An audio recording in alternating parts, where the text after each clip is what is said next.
Drop it.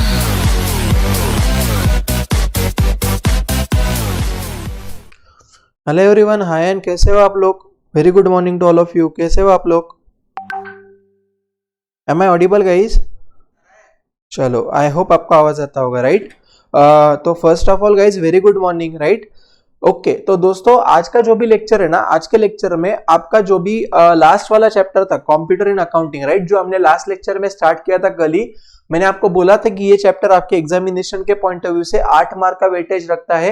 और ये chapter आपको इश्यू ऑफ शेयर्स नाम का जो भी क्वेश्चन है वो क्वेश्चन के लिए ये ऑप्शन में आएगा, राइट? तो मैंने आपको बोला था जनरली आप क्या करो, इश्यू ऑफ शेयर को सॉल्व करने का प्रेफर करना, क्योंकि वहां पे वो प्रैक्टिकल क्वेश्चंस रहेगा, तो वो केस में आपको मतलब 100% मार्क आने के चांसेस है, राइट? थियरी में जनरली 100% नहीं दिए जाते, फिर वो आपका कॉल है, आपको क्या करना है, ठीक है? तो दोस्तों कल के लेक्चर में अपन ने ये जो भी कंप्यूटर इन अकाउंटिंग नाम का चैप्टर ही अपन ने स्टार्ट किया था, और उसमें अपन ने कल लास्ट वाला कॉन्सेप्ट देखा था जो था following are the components from the computer accounting system, right? मतलब क्या कि जब भी हमको कंप्यूटराइज अकाउंटिंग करना होगा वो टाइम पे हमको 3 कंपोनेंट्स लगेंगे, that is what, hardware, software and company personal, right? ये चीज हमने कल के लेक्चर में देखी थी। यस और नो? सब लोग रिस्पॉन्स करो फटाफट, चलो। ध्यान में आ रहा है ना मैं क्या बोल रहा हूं आपको? यस और नो गाइस?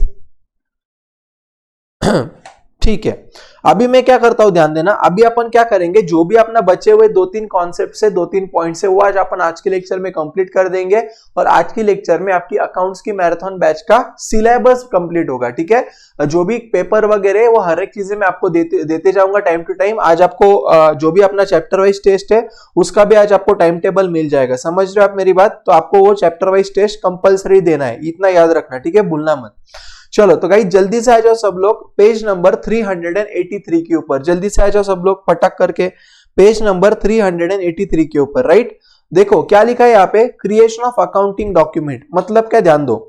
देखो गाइस, जब भी हमको अकाउंटिंग करना होगा ना, तो वो टाइम पे हमको क्या करना है, क्या करना पड़ता है? सबसे पहले अकाउंटिंग डॉक्यूमेंट्स को क्रिएट करना पड़ता है, क्योंकि अगर हमारे पास कोई डॉक्यूमेंट्स ही नहीं रहेंगे तो हम उसका अकाउंटिंग कर पाएंगे क्या? बोलो, बिल्कुल नहीं कर पाएंगे, क्योंकि हमको अकाउंटिंग करने के लिए क्या लगता है? बोलो, सोर्स ऑफ डॉक्यूमेंट लगता है, राइट? तो देखो क्या बोल रहा है वो, in accounting software generally the following components are use, right? मतलब क्या कि हम जब भी कंप्यूटराइज अकाउंटिंग करते हैं वो टाइम पे हमको नीचे दी हुई चीजें कंपलसरी लगती है for the purpose of what, accounting, right? तो देखो सबसे पहले क्या बोल रहा है वो, सबसे पहले वहां पे उन्होंने दिया दोस्तों क्रिएशन ऑफ अकाउंटिंग डॉक्यूमेंट्स। क्या बोल रहा है वो, creation of accounting documents, right? मतलब क्या, ध्यान देना, पूरा कॉन्सेंट्रेट करना।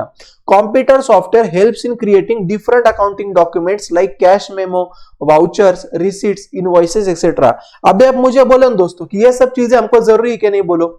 जैसे कि फॉर एग्जांपल इनवॉइस क्रिएट करना है, इनवॉइस मतलब क्या, बिल क्रिएट करना है, रिसीट है मतलब किससे पैसा आया है ना, वाउचर से मतलब हमने कौन से अलग अलग पेमेंट किए हैं, ये सब चीजें हमको रिकॉर्ड करना चाहिए कि नहीं? बोलो, ऑब्वियसली करना चाहिए, राइट? तो कंप्यूटर क्या करेगा, हमको ये सब चीजें प्रोवाइड करने में हेल्प करेगा। दूसरा, रिकॉर्डिंग ऑफ ट्रांजैक्शंस। देखो क्या बोल रहा है, computerized accounting software are used to record day to day business transaction, it reduces paperwork, right? अभी मुझे एक बात बोलो, प्लीज ध्यान देना मैं क्या बोल रहा हूं। देखो ना कि जब भी अपन कंप्यूटराइज अकाउंटिंग करेंगे, राइट, तो वो टाइम पे हम जो भी रिकॉर्डिंग करेंगे वो हम सब ट्रांजैक्शंस का करेंगे। और ट्रांजैक्शंस कैसे होते? बोलो, डे टू डे ट्रांजैक्शन होते हैं। मतलब क्या दोस्तों कि हम जितने भी ट्रांजैक्शन हमारे बिजनेस में करेंगे डेली बेसिस पे, वो सभी के सभी ट्रांजैक्शंस को अपन क्या करेंगे? बोलो, कंप्यूटर में रिकॉर्ड करेंगे। समझ रहे हो ना? आगे तीसरा, अभी ध्यान दो मैं क्या बोल रहा हूं। अभी देखो गाइस, उन्होंने क्या किया है यहाँ पे, प्लीज कंसंट्रेट करना मैं क्या बोल रहा हूं। देखो जैसे कि आपको पता है, राइट, कि सबसे पहले क्या होता है? बोलो, बिजनेस ट्रांजैक्शन। अकाउंटिंग प्रोसेस की वापस में बात करूंगा। सबसे पहले क्या होता है? बोलो, बिजनेस ट्रांजैक्शन होता है, सही है ना? फिर वो बिजनेस ट्रांजैक्शन का अपन क्या करते हैं? बोलो, जर्नल में रिकॉर्डिंग करते हैं। और जर्नल में ना कहां पे जाता है? बोलो, लेजर में जाता है, समझा? और लेजर का क्रेडिट साइड जो भी है, मतलब उन्होंने क्या किया? बोलो, सिर्फ उन्होंने क्या किया गाइस कि अकाउंटिंग प्रोसेस के हिसाब से उन्होंने क्या किया, सबसे पहले जर्नल बनाया, फिर लेजर बनाया। लेजर से क्या बनेगा? बोलो, अलग अलग तुम्हारे ट्रायल बैलेंस तुम्हारे यहाँ पे क्रिएट होंगे, और ट्रायल बैलेंस से तुम क्या बना सकते हो? फिर प्रॉफिट एंड लॉस और बैलेंस शीट बना सकते हो। समझ रहे हो क्या? तो बस उन्होंने यहाँ पे क्या किया गाइस, हमको ये जो भी ट्रांजेक्शन हम रिकॉर्ड कर रहे हैं उससे हमारा फाइनल अकाउंट कैसे बनेगा वो उन्होंने यहाँ पे डायग्रामेटिकली रिप्रेजेंट किया हुआ है, ठीक है? आगे जाऊं मैं, अभी ध्यान दो। अगला क्या है? देखो, preparation of trial balance and financial statement. अभी ध्यान दो क्या बोल रहे हैं। After recording transactions, the data is automatically transferred into the ledger through the software. मतलब वो क्या बोल रहे हैं दोस्तों कि हमने क्या किया, बोलो हमने एक बार ट्रांजैक्शंस को रिकॉर्ड कर लिया, राइट, और रिकॉर्ड करने के बाद क्या हो गया, देखो after recording the transactions the data is automatically transferred into the ledger. अभी मैंने आपको कल वही बोला था ना कि सबसे पहले अपन क्या करते, बोलो सिर्फ जर्नल एंट्री करते, राइट, और जर्नल एंट्री के ऊपर से ऑटोमेटिकली क्या क्रिएट होता है, बोलो लेजर क्रिएट होता है, और लेजर से क्या होता है, बोलो बाकी की जो भी चीजें वो ऑटोमेटिकली वहां पे हो जाती है। मतलब क्या, ध्यान दो, आपको एज ए इनपुट करके क्या डालना है, ध्यान देना, जब भी आप अकाउंटिंग करोगे तो आपको आपके कंप्यूटर सॉफ्टवेयर में एज ए इनपुट करके आपको दोस्तों यहां पे डालना है, वो आपको डालना है यहाँ पे बिजनेस ट्रांजैक्शंस। क्या डालने बोला आपको, जल्दी से यहाँ पे बिजनेस ट्रांजैक्शंस डालने, समझा।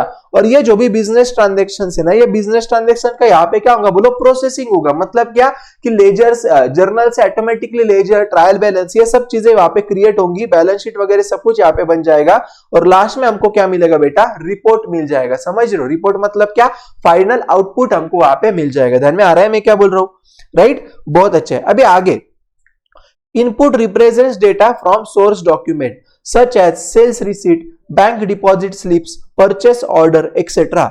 Computer accounting system require that data inputs be arranged in a specific formats. Transactions with missing dates, account numbers और critical information are not accepted by the system. अभी ध्यान देना मैं क्या बोल रहा हूँ, देखो गाइस, जो भी अपन आपको पता है, जब भी अपन अकाउंटिंग करते हैं तो प्रैक्टिकल, अभी देखो जैसे अपने 11th 12th में क्या होता है बेटा कि यहाँ पे ना आपको वो एग्जैक्टली आपको क्या क्या रहता है, प्रॉब्लम दिया रहता है ना, और वो प्रॉब्लम के बेसिस पे यहाँ पे आप अकाउंटिंग करते हो। लेकिन प्रैक्टिकल लाइफ में क्या होता है बेटा, आपको है ना एग्जैक्टली वो क्या करेंगे, जैसे कि फॉर एग्जांपल आपको वो परचेजेस के सब इनवॉइस देंगे, सब बिल देंगे, बाबा देखो ये चीजें हमने परचेस की है, और आपको वो बिल का यूज करके आपको क्या करना पड़ता है, बोलो प्रैक्टिकल लाइफ में एंट्रीज करनी पड़ती है। समझ रहे हो, अपनी अभी जो अपन पढ़ रहे हैं वहां पे उन्होंने क्वेश्चन दिया है, बस उसका हम सॉल्व कर रहे हैं, समझा। लेकिन प्रैक्टिकल लाइफ में ऐसा बिल्कुल नहीं होता है। प्रैक्टिकल लाइफ में आपको अलग अलग डेटा दिया जाता है, जैसे कि फॉर एग्जांपल आपको परचेस बुक देंगे, मतलब परचेस रजिस्टर देंगे, सेल रजिस्टर देंगे, कैश बुक देंगे, बैंक स्टेटमेंट देंगे, वाउचर्स देंगे, आप समझ रहे हो, रिसीट्स देंगे अलग अलग, राइट। तो ये सब डॉक्यूमेंट्स का यूज करके आपको क्या करना पड़ता है बेटा, अकाउंटिंग करना पड़ता है। उतना याद रखना, याद रहेगा ना पक्का गाइस, ये सब याद रहेगा ना आपको, कोई टेंशन नहीं ना, समझ रहे ना हर एक चीज आपको, ठीक है। आगे, outputs are the reports generated for decision making. अभी मुझे एक बात बोलो ना यार, कि जो भी यहाँ पे अपन ने आउटपुट्स देखा, जो भी यहाँ पे अपन ने क्या देखे, बोलो आउटपुट देखे, राइट। ये आउटपुट मतलब एग्जैक्टली क्या होता है बेटा, तो आउटपुट मतलब है ना, जो भी हमने अकाउंटिंग किया है, तो अकाउंटिंग करने के बाद जो भी हमारे फाइनेंशियल स्टेटमेंट बनेंगे, राइट, तो उस फाइनेंशियल स्टेटमेंट मतलब क्या हो गया, बोलो मेरा आउटपुट हो गया, समझा। और वो फाइनेंशियल स्टेटमेंट का यूज करके मुझे कहीं ना कुछ डिसीजन लेते आएगा कि नहीं, बोलो। जैसे मैंने आपको बोला था कि हमको फाइनेंशियल स्टेटमेंट की वजह से रेशो समझते, हम कंपैरिजन कर सकते हैं। अपन ने देखा था ना last chapter analysis of financial statement में, comparative balance sheet, common size balance sheet, ratio analysis, right. तो ये सब चीजें मुझे कहां से करते आती, बोलो ये रिपोर्ट्स के ऊपर से करते आती, इतना याद रखना, ठीक है ना। आगे देखो जल्दी से क्या बोल रहा है वो, These may be like statements of debtors, creditors, inventory, trial balance, income statement, balance sheet and so on, right? मतलब वो जो भी आउटपुट की बात कर रहे हैं ना, देखो यहाँ पे इनपुट मतलब क्या रहेगा बेटा, यहाँ पे इनपुट मतलब आप बिजनेस ट्रांजैक्शंस यहाँ पे रिकॉर्ड करोगे। वो प्रोसेसिंग मतलब क्या, बोलो आपने जो भी इनपुट किया है उसकी वजह से ऑटोमेटिकली लेजर, ट्रायल बैलेंसेस बन जाएंगे, और उसकी वजह से आपको जो भी फाइनली मिलेगा, profit and loss account, trading account, balance sheet, ये आपके आउटपुट हो जाएंगे। समझ रहे हो ना। तो आउटपुट में क्या क्या आता है, देखो यहाँ पे आउटपुट में अलग अलग स्टेटमेंट्स आते हैं, जैसे कि फॉर एग्जांपल डेटर का स्टेटमेंट, क्रेडिटर, इन्वेंटरी मतलब क्या, स्टॉक, ये सब चीजें आपको क्या मिलती है, बोलो एज अ आउटपुट करके मिलती है। आई होप आपको कॉन्सेप्ट समझता होगा, ठीक है। अभी आगे, comparison between manual accounting process and computerise accounting process, ठीक है। मुझे ये बहुत डीपली लगता है कि आपको क्वेश्चन आ सकता है एग्जाम में, तो प्लीज आप इसको मार्क कर लेना, इंपॉर्टेंट, ठीक है। मुझे ऐसे बहुत डीपली लगता है कि ये क्वेश्चन आपको 4 मार्क के लिए पूछा जाएगा, ठीक है। ऐसे मुझे पर्सनल लगता है, तो प्लीज आप ये क्वेश्चन को मार्क कर लेना। देखो क्या बोल रहा है यहाँ पे, सबसे पहले मीनिंग दिया है, क्या बोल रहा है देखो मीनिंग में, manual accounting system is the system in which we maintain physical register of journal, ledger, for keeping the records of each business transaction. मतलब क्या है बोलो कि जब भी अपन मैन्युअली अकाउंटिंग करते तो मैन्युअली अकाउंटिंग में क्या होता है बोलो कि जो भी अपने अलग अलग चीजें जैसे कि जर्नल बुक बोलो, लेजर बुक बोलो, राइट, ये सब अपन क्या करते बोलो फिजिकल कॉपी में मेंटेन करते हैं। लेकिन कंप्यूटर अकाउंटिंग में वैसा होगा कि बोलो नहीं, वहां पे क्या होगा बोलो हम क्या करेंगे कंप्यूटर और हमारे अलग अलग कंप्यूटर के अलग अलग जो अकाउंटिंग के लिए सॉफ्टवेयर आते हैं उसका यूज करेंगे, समझ रहे हो। तो फिजिकल मैनुअल में पहला पॉइंट क्या बोला बोलो जल्दी से मैंने, मैनुअल में सबसे पहले फिजिकल रिकॉर्ड होगा और कंप्यूटराइज अकाउंटिंग में क्या होगा बोलो यहाँ पे कंप्यूटर और अकाउंटिंग सॉफ्टवेयर का यूज होगा, ठीक है। दूसरा, अभी देखो in this system all calculations are done manually. मतलब क्या रे, जैसे कि फॉर एग्जांपल देखो अभी आप करते हो, अभी आपने जो भी 12th स्टैंडर्ड में देखो आपने जो भी पार्टनरशिप का फाइनल अकाउंट्स किया, एनपीओ का फाइनल अकाउंट्स किया, राइट, तो वो केस में आपको क्या करना पड़ता है बोलो, आपको प्रॉफिट एंड लॉस वगैरह क्लोज करना है, फिर आपको नेट प्रॉफिट निकालना है, वो नेट प्रॉफिट को कैपिटल में ऐड करना है, फिर आप बैलेंस शीट टैली करोगे, राइट। तो यहाँ पे क्या हो रहा है बेटा कि आपको हर एक चीजें मैन्युअली करना पड़ रहा है, समझ रहे हो ना। पहले क्रेडिट का टोटल देखो, डेबिट का देखो कौन सा बड़ा है देखो, फिर जो साइड का टोटल बड़ा है वही टोटल दूसरे साइड में लिख लो। तो ये सब चीजें आपको मैन्युअली करनी पड़ती है, राइट। लेकिन कंप्यूटर में वैसा है क्या बोलो, बिल्कुल नहीं। देखो क्या बोल रहा है, our duty is to record business transactions manually in the database, ठीक है। मतलब यहाँ पे हमको क्या करना है दोस्तों, हमको सिर्फ है ना यहाँ पे जो भी रॉ डेटा है, रॉ मतलब क्या, जो भी अपने इनवॉइसेस है वो इनवॉइसेस के ऊपर से हमको क्या करना है बोलो, सिर्फ परचेज सेल की और कैश पेड और कैश रिसीव्ड की एंट्रीज पास करनी, समझ रहे हो। और उसका जो भी वहां पे क्या बोलते हैं उसका जो भी वहां पे आपका टोटल वगैरह होगा, जो भी कैलकुलेशंस होंगे वो आपका सिस्टम खुद कर लेगा। कौन करेगा बोलो, सिस्टम खुद कर लेगा, राइट। जिसकी वजह से यहाँ पे गलतियां होने की चांसेस है क्या बोलो, नहीं, बहुत कम है, समझ रहे हो ना। मैनुअल में क्या प्रॉब्लम था बोलो, वहां पे अपने क्लेरिकल मिस्टेक्स बहुत होने के जो कंप्यूटरिंग अकाउंटिंग में नहीं होगा, समझा। तीसरा, ledger accounts. Ledger accounts are prepared by posting transactions in an appropriate ledger manually with the help of journal। मतलब क्या है, जैसे कि फॉर एग्जांपल एकदम सीधा एग्जांपल आपको देता हूं, राइट, एकदम आसान एग्जांपल मैं आपको दे रहा हूं। देखो फॉर एग्जांपल आपने क्या किया, मान लो आपने मशीनरी परचेस किया, आपने क्या किया बोलो, फॉर एग्जांपल मान लो मशीनरी परचेस किया, राइट। और जब भी आप मशीनरी कैश देके परचेस करोगे तो आप क्या एंट्री करोगे बोलो, you will pass entry machinery account debit to cash और बैंक अकाउंट। क्या करेंगे बोलो, machinery account debit to cash और बैंक अकाउंट, समझ रहे हो ना। आई होप आपको मेरी कॉन्सेप्ट समझ, राइट। जगह नहीं है वो चालू नहीं हो रहा है, ठीक है, यहाँ पे लिखता हूं, राइट। तो आपने क्या एंट्री की रहेंगी बोलो, मशीनरी अकाउंट डेबिट टू क्या किया रहेगा बोलो, आपने कैश और बैंक अकाउंट किया रहेगा। तो हमको क्या करना पड़ता है बेटा कि हम जितने भी जर्नल एंट्री को हमारे बुक्स ऑफ अकाउंट्स में अपन यहाँ पे बनाएंगे तो वो सभी बुक्स ऑफ अकाउंट्स में पास किए हुए जर्नल एंट्री के हिसाब से हमको यहाँ पे अकाउंट्स फाइंड आउट करने पड़ते हैं। जैसे कि फॉर एग्जांपल ये एग्जांपल में अपना मशीनरी एक अकाउंट होगा और कैश होगा, राइट। और फिर मुझे क्या करना पड़ेगा बोलो, जर्नल एंट्री के हिसाब से मुझे यहाँ पे लेजर्स बनाने पड़ेंगे और फिर मुझे अकाउंटिंग करना पड़ेगा, राइट। लेकिन कंप्यूटराइज्ड अकाउंटिंग में इतनी सारी झकमारी करने की जरूरत है क्या बोलो, बिल्कुल नहीं, राइट। इतनी सारी झकमारी फालतूगिरी करने की बिल्कुल जरूरत नहीं होती है, समझ रहे हो ना। तो यहाँ पे क्या बोल रहे हो, once a voucher is entered it will automatically be printed, thus there is no chance of taking or transferring the wrong amount, right. मतलब क्या कि लेजर यहाँ पे मैन्युअली करना पड़ता है और यहाँ पे अभी देखो ना बहुत बार ऐसा होता है, आपने शायद वो देखा होगा, राइट, आपने रेक्टिफिकेशन ऑफ एरर्स नाम का 11th में चैप्टर पढ़ा था, वहां पे आपने देखा होगा, राइट, कि वहां पे अलग अलग टाइप की एरर्स होती है। जैसे कि for example error of omission, error of commission, compensating error, ऐसे अलग अलग टाइप के वहां पे क्या थे बोला आपको, वहां पे आपको 11th स्टैंडर्ड में अलग अलग टाइप के एरर्स थे, समझ रहे हो। तो अभी क्या होने का कि जब भी मान लो कि मैंने डेटर का कोई स्पेसिफिक डेटर का अगर मैंने लेजर अकाउंट अगर क्लोज कर दिया तो उसका क्लोजिंग बैलेंस जो भी मुझे लेना है, बहुत बार ऐसे होता है ना कि 10,000 क्लोजिंग बैलेंस था, गलती से मैंने 1 लाख लिख दिया, होता है ना। तो मतलब क्या दोस्तों कि वहां पे हमारी क्लेरिकल मिस्टेक बहुत ज्यादा होने के चांसेस थे जो कंप्यूटराइज्ड अकाउंटिंग में नहीं होंगे, ठीक है। आगे देखो जल्दी से मैं क्या बोल रहा हूं, both adjustment journal entries and sorry my mistake, अपना ट्रायल बैलेंस वाला पॉइंट चल रहा है। In this system of accounting we have to take balances of all ledgers in trial balance statement, right. तो यहाँ पे क्या होता है बेटा, प्लीज मुझे जल्दी से बोलना कि यहाँ पे हमको जो भी लेजर है वो लेजर को हमको क्लोज करके उसका जो भी क्लोजिंग बैलेंस है वो क्लोजिंग बैलेंस को हमको कहां पे लिखना पड़ता है बोलो, ट्रायल बैलेंस में लिखना पड़ता है। कहां पे लिखना पड़ता है बेटा बोलो जल्दी से, ट्रायल बैलेंस में लिखना पड़ता है, राइट। लेकिन कंप्यूटर में हमको ट्रायल बैलेंस सेपरेटली बनाने की कोई जरूरत है क्या बोलो, बिल्कुल नहीं है। देखो गाइस, आपने 11th स्टैंडर्ड में आपने लेजर के बाद ट्रायल बैलेंस पढ़ा होगा, आपको याद आ रहा है कुछ कुछ? मुझे थोड़ा बहुत तो बोलो यार कि लेजर के बाद आपने देखो ट्रायल बैलेंस पढ़ा था, उसमें आप क्या करने के कि हर एक लेजर का जो भी क्लोजिंग बैलेंस था, अगर मान लो कि कोई लेजर को अगर डेबिट बैलेंस होगा तो आप ट्रायल बैलेंस के डेबिट साइड में लिखने के, अगर आप लेजर को क्रेडिट बैलेंस होगा तो आप ट्रायल बैलेंस की क्रेडिट में लिखने के, राइट? मतलब वहां पे आपको ट्रायल बैलेंस खुद बनाना पड़ता है, कहां पे बोलो? मैनुअल में, राइट? लेकिन कंप्यूटर में वैसा होता है क्या? बोलो नहीं, वहां पे ट्रायल बैलेंस ऑटोमेटिकली प्रिपेयर होता है, वहां पे क्या होता है बोलो? ऑटोमेटिकली प्रिपेयर होता है। आगे, both adjustment entries and its posting in the ledger account will be done manually one by one, right? तो यहाँ पे क्या होगा बोलो? यहाँ पे जो भी एंट्रीज है वो मैन्युअली होगी और यहाँ पे जो भी एंट्रीज है वो कैसे होगी बोलो बेटा? यहाँ पे कैसे होगी बोलो? ऑटोमेटिकली हो जाएगी। यहाँ पे कैसे हो जाएगी बोलो? ऑटोमेटिकली हो जाएगी। समझ रहे हो ना? आगे, we have to make financial statements manually by carefully, मतलब इतना याद रखो यार, प्लीज इतना याद रखो कि जो भी आप अकाउंटिंग प्रोसेस करते हो ना बेटा, तो एक बार आपने कंप्यूटराइज अकाउंटिंग के सिस्टम में अगर आपने जर्नल एंट्री को पास कर दिया तो उससे बनने वाले लेजर्स, उसके क्लोजिंग बैलेंसेस को ट्रांसफर करके ट्रायल बैलेंस बनाना, ट्रायल बैलेंस से trading account, profit and loss account, balance sheet बनाना, ये सभी चीजें कहां पे अपनी हो जाएगी बोलो? फटाफट अपनी ये सभी चीजें हो जाएगी दोस्तों ऑटोमेटिकली कंप्यूटराइज अकाउंटिंग में, राइट? लेकिन इधर मैनुअल अकाउंटिंग में होगा क्या बोला? ऐसा नहीं, हमको हर एक चीज यहाँ पे बनाना पड़ेगा। और लास्ट में देखो जल्दी से, क्लोजिंग द बुक्स, राइट? तो यहाँ पे क्या करना पड़ता है बोलो? At the after closing the book या आफ्टर द ईयर, अकाउंटेंट क्या करता है बोलो? जल्दी से, यहाँ पे हर एक साल का फाइनेंशियल स्टेटमेंट बनाता है और मैन्युअली उसको क्या करना पड़ता है बोलो? वो बैलेंसेस को नेक्स्ट ईयर के बैलेंसेस में ट्रांसफर करना पड़ता है।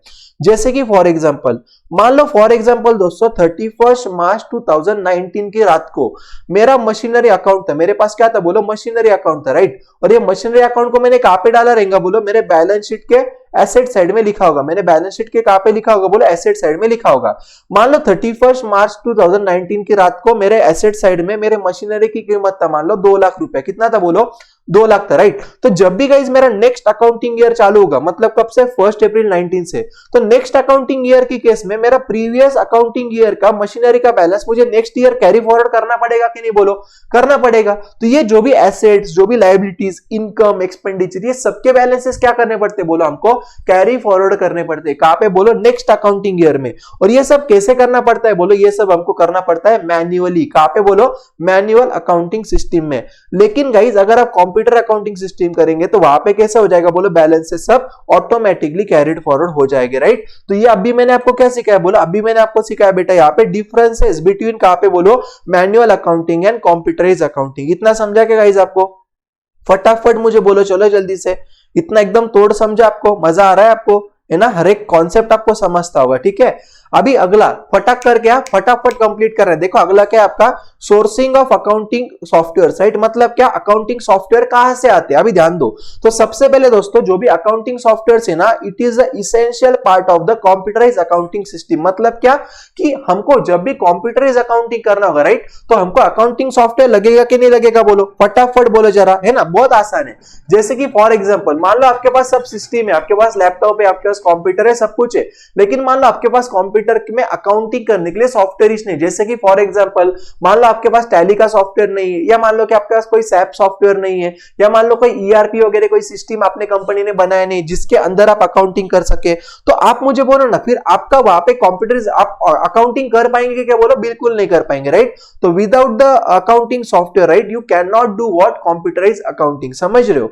आगे, an important factor to be consider before acquiring computer software is, अभी ध्यान दो, वो क्या बोल रहे हैं मालूम है क्या? कि जब भी आपको आपके कंपनी के लिए अकाउंटिंग करने का सॉफ्टवेयर लेना होगा, क्या बोल रहा है वो? जब भी आपको आपके कंपनी का अकाउंटिंग करने के लिए सॉफ्टवेयर चाहिए होगा, वो टाइम पे आपको क्या करना पड़ेगा दोस्तों? Is the accounting expertise of people responsible for business for accounting work. मतलब क्या कि हमको क्या करना है दोस्तों कि जो भी लोग अकाउंटिंग करने वाले उनका हमको क्या करना चाहिए बोले? यहाँ पे सलाह लेना चाहिए थोड़ा बहुत, जो अकाउंटिंग में एक्सपर्ट है, राइट? जैसे कि मैंने खुद ने देखा था कि हमारा है ना पूना में भोसरी करके एक एरिया है, भोसरी, ठीक है? वहां पे ना एक इंडस्ट्रियल एरिया है, ठीक है? तो वहां पे कंपनी जिसका नाम मैं डिस्क्लोज नहीं कर पाऊंगा, लेकिन वो कंपनी के अंदर हमारे जो सर थे, वो सर ने वहां पे वो कंपनी का अकाउंटिंग सिस्टम कैसे होना चाहिए, अकाउंटिंग सॉफ्टवेयर्स में कौन सी चीजें हमको लगेगी वहां पे, ये सब चीजें हमारे सर ने उनको बोली थी, और वो हिसाब से उन्होंने क्या किया था बोलो? उनका सॉफ्टवेयर वहां पे क्रिएट करके रखा था। समझ रहे हो ना? ध्यान में आ रहा है? तो हमारे सर कौन हो गए बोलो? फिर ये केस में अकाउंटिंग एक्सपर्ट हो गए। ध्यान में आ रहा है मैं क्या बोल रहा हूं? आगे, the need for for accounting software arises in two specific situation. मतलब क्या बोल रहा है वो कि हमको अलग अलग सिचुएशन में अकाउंटिंग सॉफ्टवेयर की यहाँ पे यूज या हमको जरूरत गिरती है। आगे अभी देखो जल्दी से क्या बोल रहा है वो, every computerised accounting system is implemented to perform the accounting activity, recording and storing accounting data info and generate various reports as per the requirements of the users from the perspective of accounting packages classified into the following categories, right? तो देखो दोस्तों, जो भी accounting के package, जो भी accounting softwares होते हैं ना, उसमें 4 टाइप के पैकेजेस आपको मिलते हैं। सबसे पहला होता है बेटा, वो होता है रेडी टू यूज। कैसे होता है बोलो, रेडी टू यूज। दूसरा होता है बेटा कस्टमाइज्ड। दूसरा कौन सा होता है बोलो, कस्टमाइज। तीसरा होता है बेटा टेलर्ड सॉफ्टवेयर और चौथा होता है फ्री एंड ओपन सोर्स। चौथा कौन सा होता है बोलो, free and open source, right. अभी देखो दोस्तों, रेडी टू यूज मतलब क्या, ध्यान देना, प्लीज कॉन्सेंट्रेट करना मैं क्या बोल रहा हूं। रेडी टू यूज मतलब क्या समझो। रेडी टू यूज मतलब है दोस्तों, सबसे पहले याद रखना, वो ऐसे सॉफ्टवेयर होते हैं जो भी सॉफ्टवेयर बनाने वाला है उसने वो पहले से ही बना के रखे रहेंगे। क्या क्या रहेगा बोलो, उसने वो पहले से ही बना के रखा रहेगा, राइट। जैसे कि फॉर एग्जांपल मैं आपको बोलता हूं, जो भी अपना विंडोज 10 होता है, विंडोज 9, विंडोज 10 है, राइट, या विंडोज 7 था बीच में, है ना। तो ये जो भी विंडोज है, राइट, तो ये क्या है बोलो, ये आपके रेडी टू यूज सॉफ्टवेयर। मतलब क्या, आप वो माइक्रोसॉफ्ट की कंपनी के पास से विंडोज परचेस कर लो, जो भी वो वर्जन चाहिए आपको, राइट, और वो आप क्या कर दो बोलो, आपके कंप्यूटर में इंस्टॉल कर दो। ये क्या हो गया बोलो, आपका रेडी टू यूज हो गया, राइट। और मान लो कि जैसे मैं कुछ अकाउंटिंग की, या वो ऑपरेटिंग सिस्टम की बात की एक्चुअली मैंने, लेकिन मान लो अकाउंटिंग के लिए अगर मैं बात करूं तो टैली का है ना दोस्तों, आपको टैली ERP 9, शायद ERP 10 भी आया होगा, अभी तो मुझे पता नहीं रिसेंट अपडेट्स, लेकिन इतना याद रखना कि जो भी टैली, राइट, ये क्या बोला, आपका रेडी टू यूज सॉफ्टवेयर है। मतलब क्या, उन्होंने उनके हिसाब से वो प्रोडक्ट को बना के रखा है, आपको वो प्रोडक्ट परचेस करना है और आपको उसका अकाउंटिंग के लिए यूज करना है, उसको अपन रेडी टू यूज बोलते हैं। जैसे कि for example, this accounting software is suitable to those, है ना, ऑर्गेनाइजेशंस और firm running small scale businesses. अभी मुझे एक बात बोलो ना यार, कि जो भी रेडी टू यूज है, जो भी पहले से बना के रखे, राइट, तो उसमें हमको कोई चेंजेस नहीं करते आता है। तो ऐसे सॉफ्टवेयर कौन लेते बोलो, जनरली वो लोग लेते जो क्या कर रहे बोलो, छोटी लेवल पे बिजनेसेस कर रहे। This is because the cost of installation. अभी ध्यान देना, देखो भाई, जब भी हमको कस्टमाइज सॉफ्टवेयर करना पड़ता है ना, तो कस्टमाइज सॉफ्टवेयर का जो भी कॉस्ट होता है वो बहुत हेवी कॉस्ट होता है, राइट। जैसे कि आपने कोई अगर ERP वगैरह अगर आपको बनाना है, एंटरप्राइज रिसोर्स प्लानिंग, राइट, एक टाइप है जिसके अंदर हम कस्टमाइज सॉफ्टवेयर बना के लेते हैं, समझ रहे हो ना।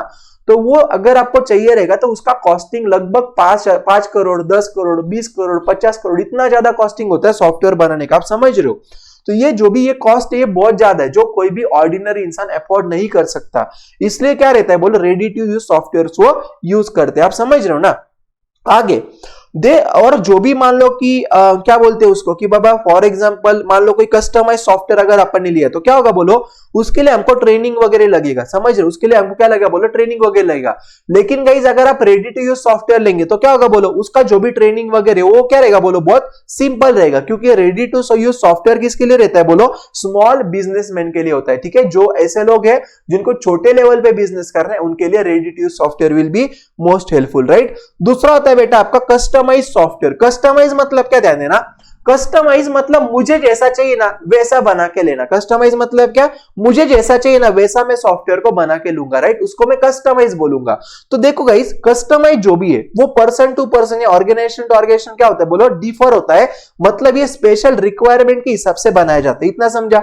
अभी ध्यान दो, तो देखो गाइस कि जरूरी है क्या बोलो, कि जो भी रिलायंस वालों ने जो भी सॉफ्टवेयर बना के लिया रहेगा उनके लिए वही सॉफ्टवेयर मान लो टाटा के लिए भी चलेगा, ऐसा है क्या बोलो, बिल्कुल नहीं, राइट। तो जो भी कस्टमाइज सॉफ्टवेयर है वो कितना भी अच्छा हो, फिर भी जरूरी नहीं कि वो सभी लोगों का रिक्वायरमेंट को फुलफिल कर पाए, राइट। ध्यान में आ रहा है, आगे देखो जल्दी से।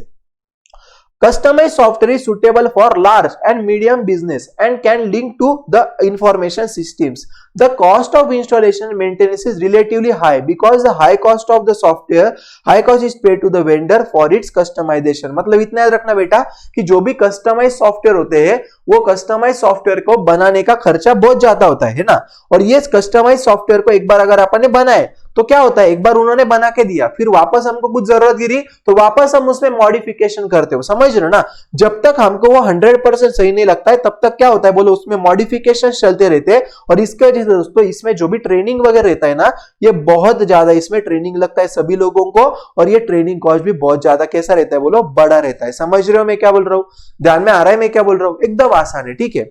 अभी अगला है दोस्तों आपका छोटा सा टेलर्ड। अभी ध्यान दो मैं क्या बोल रहा हूँ, देखो गाइस, जो भी टेलर्ड होता है ना वो सेम टू सेम आपका रेडी टू यूज जैसा ही होता है। टेलर कैसे होता है बोलो, रेडी टू यूज जैसा ही होता है। लेकिन दोस्तों जो भी टेलर्ड सॉफ्टवेयर है ना वो क्या होता है उसमें, वो ये सॉफ्टवेयर होता है जो लार्ज बिजनेस ऑर्गेनाइजेशन और विथ मल्टी यूजर्स है ना। मतलब क्या कि जैसे कि फॉर एग्जांपल मान लो कि मेरा ऑर्गेनाइजेशन जो भी है, देखो बिग बाजार का एग्जांपल ले लो या डी मार्ट का एग्जांपल ले लो, राइट। तो जो भी डी मार्ट है, डी मार्ट क्या है बोलो, हर एक डिस्ट्रिक्ट में वो कहीं ना कहीं पे रहेगा, या बहुत सारी जगह पे तो 3 4 10 15 20 भी डी मार्ट रहते हैं एक ही लोकेशन में, राइट। तो आप मुझे बोलो ना कि जो भी वो डी मार्ट का ओनर है, तो वो ओनर तो सब जगह पे नहीं घूम सकता, तो उसको कोई तो भी ऐसी चीज लगेगी ना कि जिसके वजह से वो एट ए टाइम एक ही सॉफ्टवेयर के वजह से हर एक डिपार्टमेंट में क्या चल रहा है उसका वो कंट्रोल रखेगा, और हर एक डिपार्टमेंट का परफॉर्मेंस भी वो देख पाएगा। समझ रहे ना। तो वो क्या कर रहा है बोलो, कि वो क्या कर रहा है बोलो यहाँ पे, अभी मुझे एक बात बोलो ना कि जो भी डी मार्ट वाला है वहां पे सिर्फ एक ही बंदा रहेगा, कि बोलो नहीं मल्टीपल यूजर्स रहेंगे, राइट। तो टेलर्ड सॉफ्टवेयर इसलिए बना जाता है, सबसे पहले जो लार्ज बिजनेस ऑर्गेनाइजेशन है जिसको मल्टी यूज करना है, और जो क्या है बोलो अलग अलग लोकेशंस पे बैठ के काम कर रहे हैं। समझ रहे हैं मैं क्या बोल रहा हूं। आगे, this software requires specialised training to the users. Obviously यार इतना बड़ा अगर सॉफ्टवेयर रहेगा तो यहाँ पे हमको ट्रेनिंग वगैरह तो लगेगा कि नहीं बोलो, डेफिनेटली लगेगा, है ना। आगे देखो क्या बोल रहा है जल्दी से वो, टेलर सॉफ्टवेयर क्यों किया जाता है बोलो, स्पेसिफिक रिक्वायरमेंट के हिसाब से हर एक लोगों के या हर एक यूजर का क्या बोल सकते हैं रिक्वायरमेंट फुलफिल हो, इसलिए क्या किया जाता है बोलो टेलर्ड सॉफ्टवेयर बना के लिया जाता है। समझ रहे हो ना। तो ये आगे क्या बोल रहे हैं देखो, and form an important part of the organisation MIS, right. तो जो भी ऑर्गेनाइजेशन होता है उसके अंदर जो भी टेलर्ड सॉफ्टवेयर ये बहुत इंपॉर्टेंट रोल को प्ले करता है। The secrecy and authenticity checks are the क्या है robust in such softwares and they offer high flexibility in terms of number of users. तो इतना याद रखना बेटा कि टेलर्ड सॉफ्टवेयर भी क्या है बोले, एक ऐसा टाइप है कस्टमाइज सॉफ्टवेयर, सॉरी मैंने पहले रेडी टू यूज बोला था, माय मिस्टेक। यहाँ पे भी एक कस्टमाइज सॉफ्टवेयर ही है, सिर्फ अगर आपको मल्टीपल लोकेशन से अगर और मल्टीपल यूजर्स अगर ये सॉफ्टवेयर को यूज करने वाले रहेंगे तो अपन क्या करेंगे बोलो टेलर्ड सॉफ्टवेयर को ले लेंगे, ठीक है। अभी आगे, free and open source, right. अभी देखो फ्री एंड ओपन सोर्स मतलब क्या मालूम है क्या, ऐसा सॉफ्टवेयर दोस्तों कि जो है ना ओपन टू ऑल है, जिसको कोई भी ले सकता है। समझ रहे हो, जो क्या है बोलो कोई भी ले सकता है, और जो फ्री ऑफ कॉस्ट है। जैसे कि फॉर एग्जांपल आपने बहुत बार इंटरनेट पे देखा होगा, राइट, कि कुछ सॉफ्टवेयर ऐसे रहते हैं ना कि जो कोई भी डाउनलोड करके कोई भी यूज कर सकता है। समझ रहे हो, उसके लिए कोई रिस्ट्रिक्शंस है क्या बोलो, बिल्कुल नहीं। ना आपको उसके लिए कोई पैसा देना है, ना आपको उसके लिए कोई रिस्ट्रिक्शंस है। आपको चाहिए तो आप वो सॉफ्टवेयर को डाउनलोड करके आप उसका यूज कर सकते हो। उसको अपन क्या बोलते हैं बेटा, free and open source software. उसको अपन क्या बोलते हैं बोलो, free and open source software. अच्छा क्या बोल रहा है बेटा तू, तो secrecy and authenticity checks are robust in such software, right. मतलब क्या मालूम है क्या कि रोबस्ट मतलब क्या दोस्तों, कि वो जो भी टेलर मेड सॉफ्टवेयर होता है ना, वो टेलर मेड सॉफ्टवेयर में वो सब सिक्रेसी बोलो या जो भी उसका पासवर्ड वगैरह रहेगा, राइट, वो सब चीजें वहां पे सीक्रेट, मतलब वो सब चीजें वहां पे इस तरीके से रहेगी कि मान लो अगर कल जाके अगर किसी ने वो सिस्टम में कुछ गड़बड़ करने का भी कोशिश किया तो ऑटोमेटिकली वो चेंज हो जाएगा। समझ रहे हो क्या, ऑटोमेटिकली वो चेंज हो जाएगा, राइट। ये उसका मतलब है। अभी आगे ध्यान दो मैं क्या बोल रहा हूं। आगे ना दोस्तों आपके 3 टाइप के सॉफ्टवेयर्स होते हैं, आपको तो ये पता रहेगा, 3 है सॉरी, हाँ आपके 3 टाइप के सॉफ्टवेयर्स होते हैं। तो उन्होंने यहाँ पे क्या किया गई, सबसे पहले उन्होंने यहाँ पे बोला है, पहला लाइसेंस सॉफ्टवेयर, दूसरा पायरेटेड सॉफ्टवेयर, तीसरा डेमो सॉफ्टवेयर। 3 टाइप के सॉफ्टवेयर्स होते हैं। कौन से बोलो, लाइसेंस, डेमो और कौन सा बोलो, पायरेटेड, ठीक है।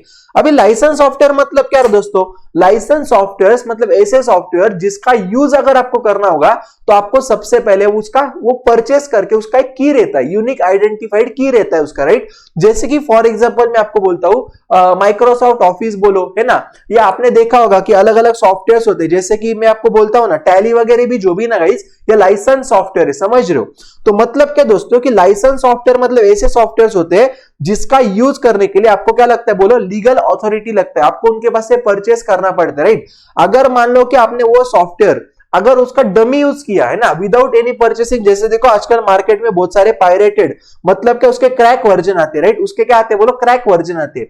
तो क्रैक वर्जन आप यूज करेंगे तो क्रैक वर्जन भी ये आपके लीगल सॉफ्टवेयर जैसा ही काम करेगा, लेकिन किसी दिन मान लो कि सॉफ्टवेयर कंपनी ने अगर आपको पकड़ा तो आपके ऊपर सूट फाइल हो सकता है, आपको दिक्कत आ सकती है फ्यूचर में, राइट। इसलिए दोस्तों जब भी आप क्या करेंगे, लीगल सॉफ्टवेयर का यूज करेंगे, वो टाइम पे आपको क्या करना है बोलो, कंपल्सरीली वो सॉफ्टवेयर को परचेस करके फिर यूज करना है। और याद रखना बेटा, जो भी लीगल सॉफ्टवेयर होते हैं ना उसमें सभी फंक्शंस होते हैं। समझ रहे हो ना, बहुत बार देखो ऐसे होता है कि आपने फिल्मोरा वगैरह कुछ वीडियो एडिटिंग के सॉफ्टवेयर देखे होंगे, फिल्मोरा है, प्रीमियर प्रो है, राइट, फिर आफ्टर इफेक्ट, ऐसे बहुत सारे सॉफ्टवेयर है, समझ रहे हो ना।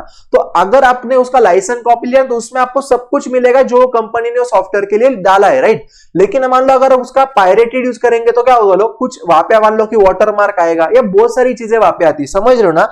आई होप आप मेरी बात समझने की कोशिश करते रहेंगे, राइट। देखो, तो सबसे पहले मैंने आपको लीगल सिखाया, तो उसमें क्या होता है बोलो, सब कुछ चीजें वहां पे होती है, पूरा सब कुछ फंक्शनल रहेगा और ये सेफ भी रहेगा, यहाँ पे कोई भी टेंशन आपको नहीं रहेगा, राइट। और जो भी पायरेटेड सॉफ्टवेयर रहेंगे वो क्या है बोलो, इलीगल टू यूज है, अलाउड है क्या बोलो यूज करना, बिल्कुल नहीं, समझ रहे हो। कल जाके मान लो अगर आपका डेटा अगर लॉस भी हो गया, अगर चोरी भी हो गया, और अगर आप इलीगल सॉफ्टवेयर्स का यूज करके अगर अकाउंटिंग करें तो वो केस में आप किसी के भी ऊपर सूट फाइल कर सकते नहीं हो, ठीक है। और आगे दोस्तों आपका डेमो सॉफ्टवेयर है। डेमो मतलब क्या बोलो, डेमो सॉफ्टवेयर मतलब ऐसा सॉफ्टवेयर होता है जो जिसमें सब कुछ रहेगा, जो लाइसेंस सॉफ्टवेयर में वैसा सब कुछ रहेगा, लेकिन इसका वैलिडिटी सिर्फ 1 दिन 2 दिन या 5 दिन 1 महीना ऐसा ही कुछ होता है, राइट। तो ये सब आपको चीजें समझ रही है मैं क्या बोल रहा हूं, ध्यान में आ रहा है क्या। तो आगे देखो जल्दी से क्या बोल रहा है, to select the best accounting product you will first need to decide your individual and corporate needs, right. मतलब क्या कि जब भी आप कोई भी सॉफ्टवेयर लेना है या नहीं लेना है, अगर आपको ऐसा अगर रहेगा तो सबसे पहले आप आपकी जरूरत देखो कि आपको क्या एग्जैक्टली काम करना है, और वो हिसाब से आप क्या करो बोलो, सॉफ्टवेयर को परचेस करो। समझ रहे हो क्या मैं क्या बोल रहा हूं, ध्यान में आ रहा है बेटा। यस सर, टैली का कोर्स करना यूजफुल है क्या, डेफिनेटली यूजफुल है, डेफिनेटली यूजफुल है। क्योंकि देखो गाइस, देखो मुझे तो ऐसा लगता है ना कि आप अगर मान लो सीए वगैरह करने वाले रहेंगे तो आपने टैली का कोर्स किया या नहीं भी किया तो भी कुछ फर्क नहीं पड़ता है, आपको आ जाएगा आर्टिकलशिप में, राइट।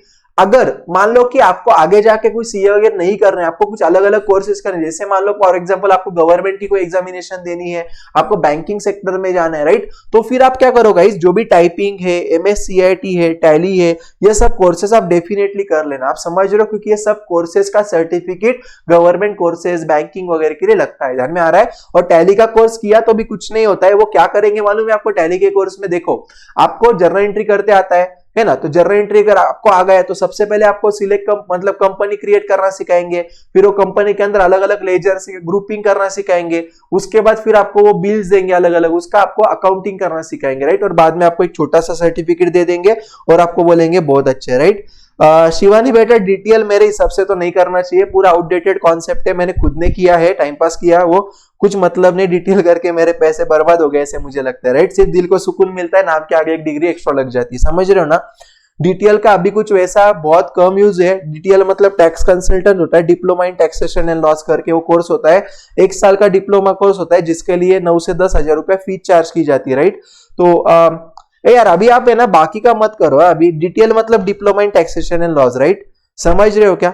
हाँ, अभी C++ पूछ रहा है भाई रोहित, तुझे क्या प्रोग्रामिंग में जाना है क्या, तुझे प्रोग्रामिंग में जाना है क्या भाई मेरे, चलो अभी आप मजे ले रहे हो मेरे, ठीक है। So guys that's it for today, शाम को मिलते हैं अपन, शाम को अपन एकदम अच्छे से कर लेंगे आगे की जो भी चीज है। मैं ऑफिशियली अनाउंस कर रहा हूँ कि यहाँ पे ना अभी आपका अकाउंट्स का सिलेबस तो मैं कंप्लीट करवा दिया है मैंने, सिर्फ अभी टेस्ट पेपर बचेगा। मैं वापस बोल रहा हूँ कि आज आपको ग्रुप के ऊपर टाइम टेबल मिल जाएगा, कौन से दिन पे कौन से चैप्टर का आपका टेस्ट होगा, वो आपको कितने टाइमिंग में लिखना है, आपको हर एक चीज होगा।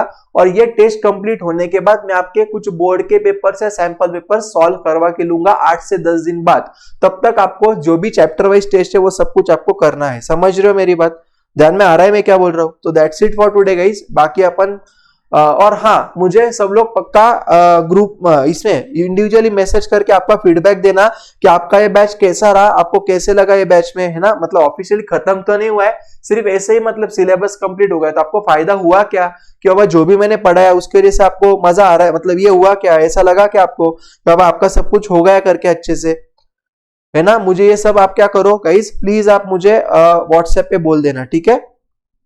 सो bye guys, see you then, है ना, टाटा, बाय बाय।